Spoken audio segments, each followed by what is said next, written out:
I'm Kayla Gaskins in Washington. The Trump administration will review billions of dollars of federal funding for some of the nation's top universities, alleging they have not done enough to curb anti-Semitism on campus. Harvard and Princeton directly in the White House's line of fire for not doing enough, in the administration's view, to quell rising anti-Semitism on campus following Hamas's October 7th attack on Israel. $210 million of federal funding now suspended for Princeton. And for Harvard, $9 billion of federal grants and contracts are under review. These institutions have proven themselves incapable or unmotivated to correct their course and to get back to their core mission. Education Secretary Linda McMahon writing on X, Harvard has served as a symbol of the American dream for generations, and it must restore itself to a campus dedicated to academic excellence and truth-seeking, where all students feel safe. We mean business. Massachusetts Senator Ed Markey, though, says this approach is not the answer. Anti-Semitism is something that we cannot tolerate in our nation, but authoritarianism is not the answer to anti-Semitism. Harvard's President Alan Garber says the federal funding supports life-saving research the university does on diseases such as cancer and Parkinson's. If the funding stops, so does that research. Garber says Harvard will cooperate with the task force, acknowledging in a letter anti-Semitism is present on campus and he himself has experienced it. Harvard is one of 10 universities under review by the Joint Federal Task Force to combat anti-Semitism amid allegations they've failed to protect Jewish students. The list includes GW, UCLA, NYU, and Johns Hopkins. Meanwhile, Columbia University, which had $400 million of federal funding canceled last month, is still working with the White House to get that money restored. In Washington, I'm Kayla Gaskins. I'm national correspondent Kayla Gaskins in Washington. The Trump administration continues to slash billions of dollars of federal funding for some of America's top universities. The White House freezing more than $1 billion of federal funding for Cornell University, along with another $790 million for Northwestern. Both schools face investigations by the Department of Education into allegations of anti-Semitism on campus since Hamas's October 7th attack on Israel. A Cornell professor openly praised Hamas after the attack. It was exhilarating, it was energizing. And kept his teaching post. At one point in 2023, Cornell canceled classes because of violent threats to Jewish students by a fellow student. Northwestern also accused of not taking measures to protect Jewish students. Isn't it true that a Jewish Northwestern student was assaulted? So I want to question the premise of your question. No. I'm asking the questions. Isn't it true that a Jewish student was verbally harassed and stalked to Hillel?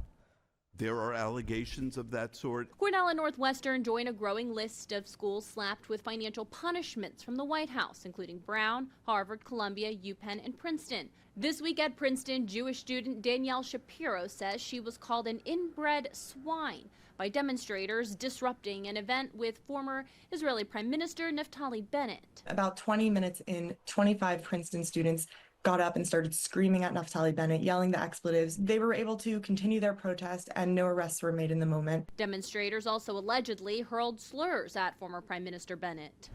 Meanwhile, university is figuring out how to respond. Columbia conceded to the list of demands by the Trump administration and received massive backlash from many in the academic community. One of those critics, the leader of Princeton University, who says they will not make such concessions. In Washington, I'm Kayla Gaskins. I'm national correspondent Kayla Gaskins in Washington. A group of Harvard professors suing the White House over threats to withhold $9 billion of federal aid. University now also saying they will not comply with the White House's list of demands the school has to meet in order to reinstate that money.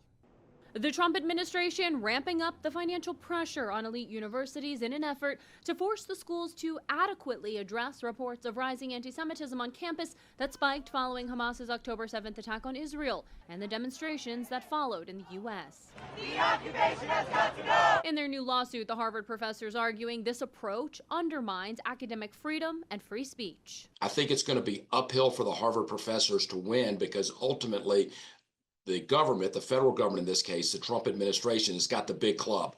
We give you money, we make the rules. And here the rules are: you can't discriminate against Jewish students. Last week, the White House froze more than $1 billion to Cornell and another $790 million to Northwestern. Brown, UPenn, Princeton, and Columbia facing large cuts of federal funds as well. The Wall Street Journal reporting the Trump administration wants to install federal oversight over Columbia University, a significant escalation that would force the institution to comply with the White House's list of demands presented to, as they see it, fix the culture on campus. Columbia would have to agree to enter this arrangement dubbed a consent decree. This may be the way they'll end up going because, after all, the Trump team has taken it from the playbook from the Obama team. The Obama team had consent decrees with law enforcement around the country, and those were very heavy-handed sort of agreements. And these may be very heavy-handed sort of agreements. Meanwhile, the president of Princeton acknowledging on the New York Times The Daily podcast, anti-Semitism is an issue. At Columbia, I would say it's clear there were some serious problems with anti-Semitism. Even on his own campus. I did hear anti-Semitic remarks, including a couple that were directed my way over the past year. Princeton's president telling the New York Times he will not follow Columbia in conceding to a list of White House demands, while adding the administration also hasn't asked anything specific of Princeton yet. In Washington, I'm Kayla Gaskins. I'm national correspondent Kayla Gaskins in Washington. The Trump administration pulling $2.2 billion worth of federal funding from Harvard Monday afternoon, hours after the university sent a letter refusing to comply with a list of requests the government said were aimed at addressing civil rights concerns on campus, specifically regarding anti-Semitism. The tug-of-war between America's elite universities and the White House escalating. All the president is asking, don't break federal law, and then you can have your federal funding. And we certainly should not be funding a place where such grave anti-Semitism exists. Among the demands the White House asked for and Harvard refused to agree to were leadership reforms to increase the power of senior leadership and tenured professors and reduce the power of students and untenured faculty. Also, merit-based hiring reforms to do away with hiring preferences based on race, color, gender, or religion, and international admissions reform to prevent admissions of students hostile to American values with ties to terrorism organizations, and finally, a discontinuation of DEI programs. President Trump has long taken issue with elite universities he argues push a far-left worldview and silence conservatives. In a Truth Social post Tuesday, Trump suggested Harvard should lose its tax-exempt status and be taxed as a political entity if it continues to push political ideologies. In a dozen different ways, these universities are subsidized by taxpayers. Although Harvard has a $53 billion endowment, much of that bucket is strapped with red tape and inaccessible for routine operating costs.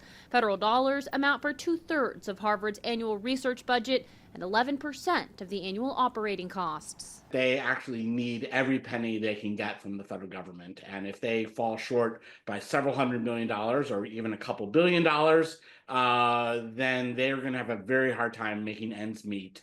Because of the heavy research conducted at Harvard, it's actually more dependent on federal dollars than other Ivy League schools like Princeton. Harvard's leadership is already exploring ways to make up for a massive loss of federal funds. Experts say, though, it will take a total restructuring of operations. In Washington, I'm Kayla Gaskins.